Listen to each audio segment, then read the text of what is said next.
Hi guys, ഇന്ന് നമ്മൾ ഉണ്ടാക്കാൻ പോകുന്നത് ചിക്കൻ പാർട്സ് ആണ്. ചിക്കനൊക്കെ പുതിയാകുമ്പോൾ ഞാൻ അധികം ചിക്കൻ പാർട്സ് ആട്ടോ വാങ്ങൽ. എനിക്ക് നല്ല ഇഷ്ടമാണ്, കുട്ടികൾക്കും ഇഷ്ടമാണ്, വീട്ടിലൊക്കെ എല്ലാവർക്കും ഇഷ്ടമാണ്. അപ്പോൾ നമ്മൾ പാൻ അടുപ്പത്ത് വെച്ചിട്ട് അതിലേക്ക് വെളിച്ചെണ്ണ ഒഴിച്ച് കൊടുത്തിട്ടുണ്ട്. അതിലേക്ക് കടുക് പൊട്ടിക്കുന്നുണ്ട്, അതിലേക്ക് ഉലുവ ഇട്ട് കൊടുക്കുന്നുണ്ട്. ഞാൻ കടുക് 1 സ്പൂണ്, ഉലുവ 1 സ്പൂണ്. അതെല്ലാം പൊട്ടി വരുമ്പോൾ ഞാൻ 2 സവാള വലുത് അരിഞ്ഞതാണ് ഇട്ട് കൊടുക്കുന്നത്.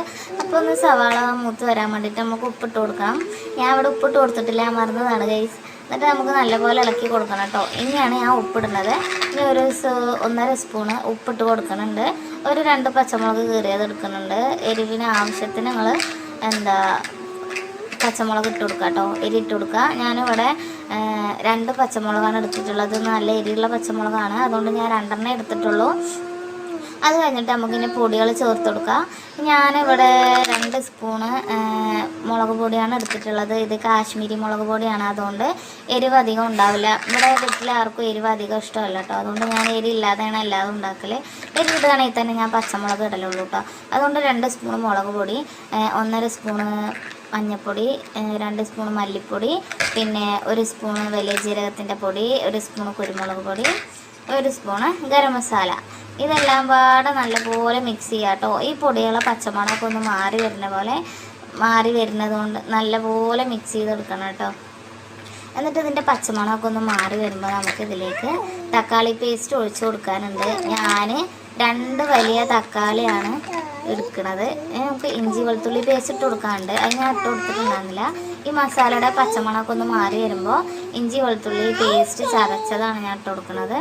എന്നിട്ട് ഇതിൻ്റെ ഇഞ്ചി വെളുത്തുള്ളി പേസ്റ്റിൻ്റെ പച്ചമണമൊക്കെ ഒന്ന് മാറി വരുമ്പോൾ നമുക്ക് ഇതിലേക്ക് തക്കാളി പേസ്റ്റ് ഒഴിച്ച് കൊടുക്കാനുണ്ട്.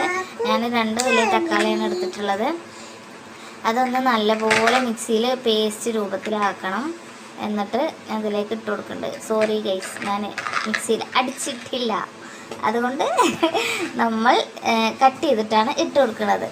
ഞാൻ അധികം എല്ലാത്തിലും ഞാൻ തക്കാളി പേസ്റ്റാണ് ഇട്ട് കൊടുക്കുന്നത്. ഇത് വോയിസ് ചെയ്തപ്പോൾ മാറിപ്പോയതാണ് ഗൈസ്.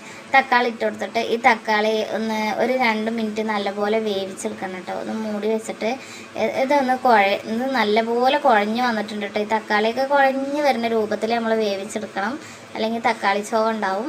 അപ്പോൾ ഇത് നല്ലപോലെ കുഴഞ്ഞ് വന്നിട്ടുണ്ടല്ലോ, കണ്ടാൽ മനസ്സിലാവും. ഇനി നമ്മളിലേക്ക് ചിക്കൻ പാർട്സ് ഇട്ട് കൊടുക്കുന്നുണ്ട്. ഞാനിവിടെ 1.5 കിലോ ചിക്കൻ പാർട്സാണ് എടുത്തിട്ടുള്ളത്. അത് കഴുകി വൃത്തിയാക്കി കിട്ടുമ്പോൾ 1 കിലോ 1.5 കിലോനൊക്കെ ആയിട്ട് കിട്ടും. ഞാൻ ചിക്കൻ പാർട്സ് ഇട്ട് കൊടുത്തിട്ടുണ്ട്. കുറച്ച് വെള്ളം ഒഴിച്ച് കൊടുക്കുന്നുണ്ട്. ഒരു 2-3 സ്പൂണ് ഉള്ള രീതിയിൽ തുള്ളി വെള്ളം ഒഴിച്ച് കൊടുത്തിട്ടുണ്ട്. ഇതിൽ വെള്ളം ഒഴിച്ച് കൊടുക്കേണ്ട ആവശ്യമില്ല, അത് നമ്മൾ ഹൈ ഫ്ലെയിമിൽ ഇട്ടിട്ട് നല്ല വേവിക്കണതുകൊണ്ട് ഞാൻ തുള്ളി വെള്ളം ഒഴിച്ച് കൊടുക്കുന്നതാണ്, അല്ലെങ്കിൽ വേഗം അടി പിടിക്കും. ചിക്കൻ പാർട്സിന് നല്ല വേവുണ്ട് കേട്ടോ. അതിൽ നല്ലൊരു കട്ടിയുള്ള സാധനമുണ്ട്, അത് വെന്ത് വരണമെങ്കിൽ കുറച്ച് പണിയാണ്. ഞാനിവിടെ കുക്കറിലാണ് ഞാൻ അധികം ഇടല്. വീഡിയോ എടുക്കാൻ വേണ്ടിയിട്ടാണ് ഞാനൊരു പാനിൽ വെച്ച് കാണിച്ചു തന്നത്. അപ്പോൾ ചിക്കൻ പാർട്സ് ഞാൻ ഇടയ്ക്കിടയ്ക്ക് തുറന്ന് നോക്കുന്നുണ്ട്, ഇളക്കി കൊടുക്കുന്നുണ്ട്. നമ്മൾ ഹൈ ഫ്ലെയിമിൽ ഇട്ട കാരണം അടി പിടിക്കാൻ പെട്ടെന്ന് ചാൻസ് ഉണ്ട്. പിന്നെ പാനിലാവുകൊണ്ട് വേഗം അടി പിടിക്കുകയൊന്നുമില്ല, അതുകൊണ്ട് ഞാനിവിടെ തുറന്നിട്ടും മൂടിയിട്ടൊക്കെ ഇങ്ങനെ ഇടയ്ക്കിടയ്ക്ക് ഇങ്ങനെ ഇളക്കി കൊടുക്കുന്നുണ്ട് കേട്ടോ. ഉപ്പുണ്ടോ നോക്കണം, ഉപ്പില്ലെങ്കിൽ ആവശ്യത്തിന് ഉപ്പിട്ട് കൊടുക്കണം. അപ്പോൾ ഇത്രയേ ഉള്ളൂ ഗൈസ്.